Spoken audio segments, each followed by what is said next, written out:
Award-winning gospel musician Swazi Dlamini celebrated 20 years of her solo music career last year, and it made her musical debut on Joyous Celebration 2 back in 1998. And since then, she's become a powerhouse in the gospel fraternity, known for her powerful vocals and inspiring lyrics.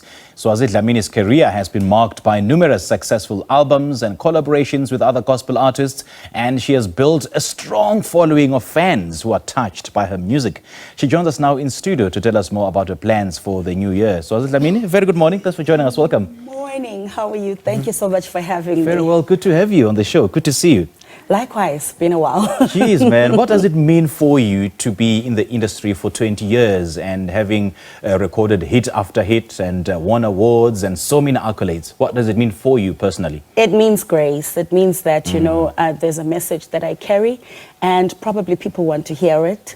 And as long as I stay on course and, you know, deliver and stay true to myself, there'll always be an audience for me. So it's really humbling to actually be here 20 odd years later and still be able to be on TV, make songs, have people listen to music, come to shows. It's grace. What is the secret to your success? I mean, you just mentioned that you've been carried by the grace, and as you disseminate that message, what is that message that you carry through your music?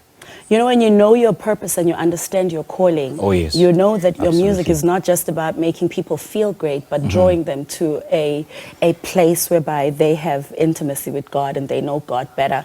So whether it is jazz, whether it is gospel, if the message is authentic and it's coming from my heart and from a place of experience, I find that people are able to identify and actually see themselves through the music, and that actually probably is authenticity is the secret. Okay, okay, got you loud and clear. And as you've been in the industry for over 20 years now, would you say that you maintained the same consistency in terms of your songwriting, in terms of your lyrical content, in terms of your delivery?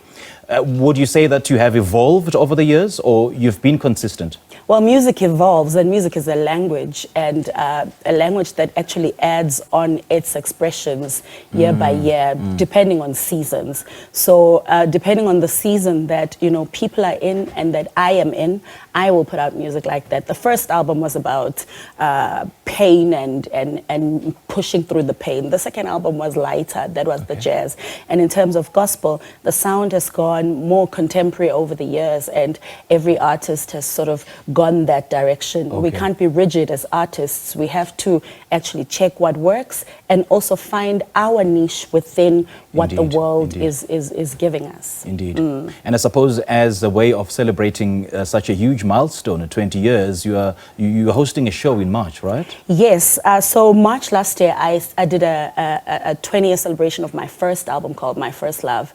And this is exactly a year later, and I'm doing a gospel concert called The Mercy Seat at the Joburg Theatre on the 23rd. This one is gospel. Throughout the years, I've struggled with the demarcation between, are you a jazz artist, are you a gospel artist? I am an artist who expresses herself the way that she feels based on the season that she's in. So on the 23rd of March, I'm having the Mercy Seat at the Joburg Theatre, and it's going to be a real praise and worship experience. And as I just said, I mean, music is just music, whether it's gospel, whether it's jazz, but music remains universal. It remains a universal language. And having said that, how do you think gospel music then has evolved over the years? If, you know, people will always want to gravitate towards the fila, right? So you find a lot of those being kept alive, and even the writing style of some artists wants to move towards that direction. But gospel essentially is about hope, faith, and love. So if your message is hope, faith, and love, then gospel will always be evergreen. And looking back, because every artist needs to take stock of where they are, where they're coming from, and where they are headed to. Just looking back, what are some of the highlights that you can just share with us and reflect on? Any regrets, perhaps, if at all? Ooh, one of the... Or something you wish you had done differently? Okay, I've been an independent artist for most of my career. Okay. Started out with the majors, and that really urged my profile into being one of the names that are reckoned with in South Africa.